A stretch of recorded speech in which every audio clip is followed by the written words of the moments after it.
$50.60. This ain't no Pawn Stars, honey. This is Detroit.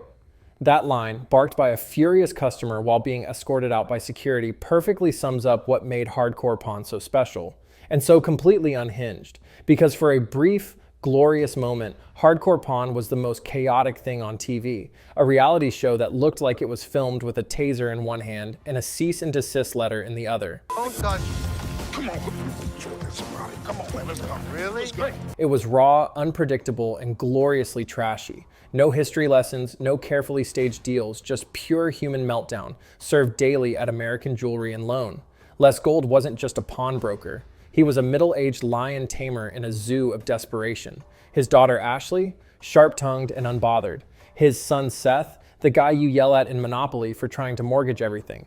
But together, they were TV dynamite. People didn't tune in for the items. They tuned in for the fights. The yelling, the threats, the security guards always hovering just out of frame. Then get the out of my store. Don't touch it. Don't touch Time to go. It wasn't reality TV, it was street theater with fluorescent lighting. And for a while, it was kind of perfect. Before it was a circus with security guards, hardcore pawn was just a pawn shop. Specifically, American Jewelry and Loan, nestled in Detroit, Michigan. A city where hustle isn't a lifestyle, it's a survival tactic. Les Gold opened the place in 1978, long before HD cameras and reality TV came sniffing around.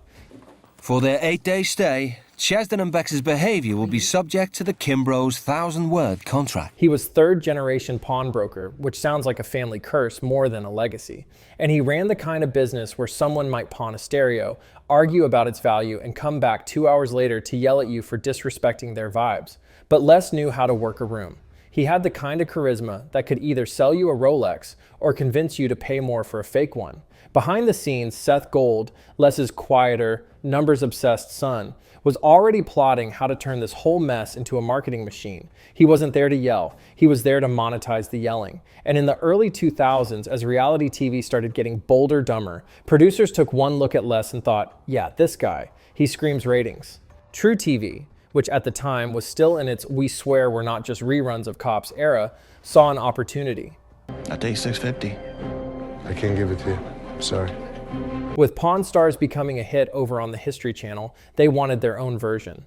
But grittier, louder, more Detroit. Where Pawn Stars gave you trivia about 16th century rifles, Hardcore Pawn gave you screaming over fake Gucci bags and security tossing people out like it was the Middle Ages. True TV didn't want polished. They wanted please don't sue us energy. And Les Gold, he delivered. Technically, it started back in 2009 with a couple of test episodes, but it wasn't until August 2010 that the show truly launched. Over 2 million people tuned in, making it the most watched premiere in True TV history, which, let's be honest, was kind of like being valedictorian at clown college, but still impressive. Right from the start, it was clear. This wasn't your grandpa's pawn shop show. This wasn't about antique swords and nerds explaining coin history. Good, I'm Les. Tim, So what brings you around here? authentic graveyard dirt. This was a show where someone tried to trade a live snake for a microwave, where arguments escalated faster than a Reddit thread about pineapple on pizza. And America ate it up. The first episode pulled in more than 2 million viewers, a record for True TV. Les became a minor celebrity. The store became a tourist attraction. Suddenly, American Jewelry and Loan wasn't just a pawn shop, it was Disneyland for dysfunctional capitalism. Tourists from Italy to India lined up, hoping Ashley would roast them in person. People flew to Detroit voluntarily just to get yelled at by Ashley or ignored by Seth. It was beautiful chaos. A pawn shop turned gladiator arena. True TV pushed the idea that this wasn't staged. No actors, no antiques, just unfiltered rage and regrettable tattoos, captured in glorious HD. Real customers, real arguments, real consequences. Or at least that's how it felt. It wasn't prestige TV, it was the opposite. It was junk food for the soul. And we kept coming back for another hit. Because deep down, watching someone throw a chair over a $20 DVD player made us feel like maybe our own lives weren't that messy after all. Not listening to me. I am hearing you, but you're not listening to me. But here's the thing about reality TV. Once the cameras show up, real doesn't stick around for long. At first, the drama felt organic, like, wow, people really do scream over $5 calculators. But somewhere between season 2 and why is this man wearing sunglasses indoors while threatening to fight Ashley? something started to feel off. You know that moment when your favorite meme gets turned into a brand campaign and suddenly it's not funny anymore? That's what happened to Hardcore Pawn. The fights got louder, the insults got weirder, and the acting? Suspiciously better. Customers stormed in like they were auditioning for WWE, not trying to hawk a toaster. Suddenly, every episode hit the same beats. Someone yells, Ashley yells louder, Seth makes a smug comment, less size, and security lumbers in like it's the Hunger Games of broken electronics. Damn right. Hold on, my man. Hold on, take this whole wreck. What? This ain't this. One Reddit thread literally mapped out the Hardcore Pawn formula. Step 1, shaky cam on angry customer. Step 2, Ashley overreacts. Step 3, Seth tries to be clever. Step 4, security stares blankly. Step 5, commercial break. That's not a show, that's a ritual. The magic? Slipping fast. Let's be real, no pawn shop has that much chaos per hour. In any normal business, that much yelling would trigger an HR intervention before lunch. But not in Hardcore Pawn land. There, conflict was the product. And that conflict? It often had a familiar face. Critics started pointing out how the show's most explosive scenes always seemed to feature the same kind of customer, loud, angry, and visibly struggling, while the calm, reasonable voices were almost always wearing Rolexes behind the counter. Then came the questions. Reddit lit up with suspicion. YouTube exploded with titles like Hardcore Pawn is faker than my ex's promises. People dissected episodes like they were analyzing JFK footage. See that guy? He hesitates before throwing the chair. Classic amateur improv. It was like CSI, True TV edition. Even a YouTuber who appeared on the show admitted his segment was real, but saw another guy being coached on what to say. To speak with somebody else because you irritate me flat out. That's like ordering authentic chaos and realizing the chef used frozen drama nuggets. Patterns emerged, repeat customers, actors reappearing in different wigs, security guards reacting just a little too slowly, like they were waiting for their cue. The show's biggest strength, chaotic authenticity, had become its biggest liability. Even the family dynamic cracked. Seth morphed into a smug caricature. Ashley became less tough as nails and more human eye roll. And Les looked tired, like a man forced to host a circus he no longer believed in. Comments under every clip sounded the same. Ashley needs therapy. Seth thinks he's better than everyone. Les is one meltdown away from moving to a cabin in the woods.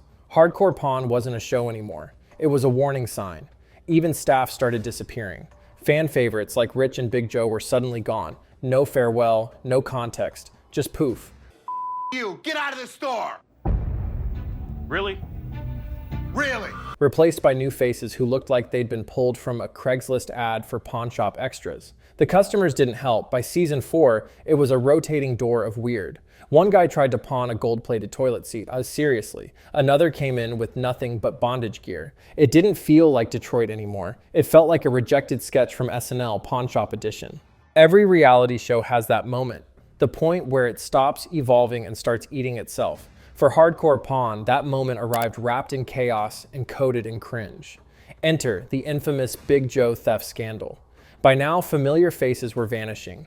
Rich left quietly, too quietly, after reported behind-the-scenes tension. But Big Joe, his expulsion was headline-worthy. The longtime head of security was caught pocketing scrap gold during a sting operation set up by store staff. He was confronted on camera, denied it, and promptly fired in front of a national audience. You go this way. This is my loyal employee. A scene that felt like a reality TV true crime crossover. One moment, he was the gentle giant tossing troublemakers. The next, he was the trouble, escorted out like just another angry customer. Fans were stunned, Reddit exploded, and for a second, it seemed Hardcore Pawn accidentally felt real again, but in the worst possible way. New staff members showed up with all the charisma of NPCs in a pawn shop video game. To stay relevant, the show went full desperation mode. Didn't give me a thing.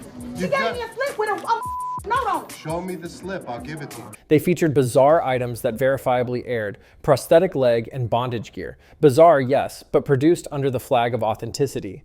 Fans exploited clips on YouTube, Reddit, and TikTok, dissecting every frame, turning the show into a meme. Titles like Hardcore Pawn is Fake or Top 10 Fakest Moments racked up millions of views. Dramatic reenactments mocked its chaotic formula. Even longtime viewers stopped watching for the drama. They watched for the irony. Hardcore Pawn had become a parody of itself. And the worst part? No one involved seemed to care anymore. Les looked like he wanted to be anywhere else.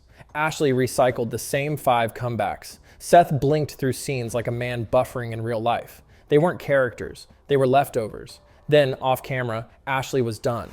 After the final season wrapped, she left the pawn shop and reality TV entirely. She later said the constant stress and endless repetition were taking a serious toll on her health. Even the show's chaos queen had reached her limit.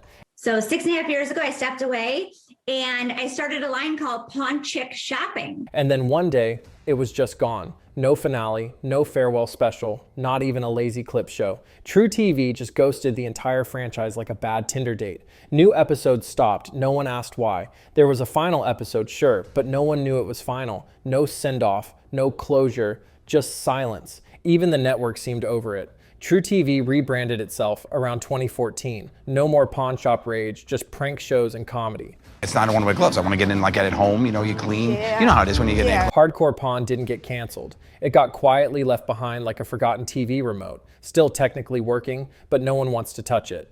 By the time Hardcore Pawn limped into its later seasons, it had turned into the TV equivalent of a microwaved Big Mac. Technically the same thing, but soggy, bland, and full of regret. The chaos didn't feel raw anymore. It felt choreographed. The so-called customers came in delivering performances like they'd just finished a 2-week improv course at the local community center. Oh, no, this is bull. You see that big old line? How about you go wait in that line? One guy tried to sell a snowmobile in the middle of summer, indoors. No explanation, just vibes. And the fights? Oh, God, the fights. They weren't even arguments anymore, just noise. Everyone screamed, no one listened. Every episode had to end with someone getting escorted out like True TV had a secret deal with a security company. It wasn't tension, it was a tantrum with lighting. Editing resorted to jarring jump cuts and overdone zoom-ins, all to intoxicate the viewer into chaos. Seth's entire personality became reaction shots, confused blinking, smug blinking, disappointed blinking, a whole spectrum of silence. No one cared about the items anymore. The negotiations became filler. It was a conflict machine, a screaming contest dressed as a business. Everything's slower at the front and it's starting to make me insane. There was no evolution, no narrative, no payoff, just recycled drama in a loop so tight it could be copy-pasted. Les didn't learn. Ashley didn't change. Seth didn't grow, unless becoming more punchable counts. It was a show stuck in time, like a rerun that didn't know it was over. Reality TV moved on. True TV pivoted to pranks, stunts, and relatable comedy. Pawn shows were the skinny jeans of cable. Suddenly, no one would admit they ever liked them. It was a 9-season infomercial with the emotional depth of a toaster warranty. Les got the exposure, Seth got the foot traffic. And when the cameras vanished, business just kept going, like the show had been a fever dream we all imagined together. So, can Hardcore Pawn be saved? Well, let's put it this way. If you walk into a pawn shop and all they have left is a broken promise, a fake Rolex, and a half-hearted brawl in aisle 3, maybe it's time to close up shop. The show tried to capture something real, Detroit grit, street-level economics, human desperation, and for a little while it did. You're doing good. How about you? I was wondering if you guys would be interested in something like this. But reality TV doesn't like reality. It likes reactions. So the real got swapped for the ridiculous. The raw got replaced by routine. And the tension? Scripted smoother than Seth's forehead in HD. Could it come back? Sure. Everything comes back. We're one reboot away from Hardcore Pawn, Gen Z edition, where influencers try to pawn NFTs and someone cries over a ring light. But would it be good? That's a different story. Because some things don't need to be revived. They just need to be remembered in all their messy, chaotic, brilliantly trashy glory. So here's to the good years. The screaming, the awkward edits, the glorious confusion. And to Les Gold, Detroit's most intense negotiator, whose biggest legacy might be that he made yelling, "I'm not giving you $20 for that," into a cultural moment. And if you made it this far, congratulations. You've officially pawned 20 minutes of your life for nothing but entertainment. But hey, that's more than most reality TV gives you. So go ahead, hit that subscribe button. Unlike Hardcore Pawn, this channel won't pretend it's real, but at least it won't scream at you for trying to trade in a broken toaster.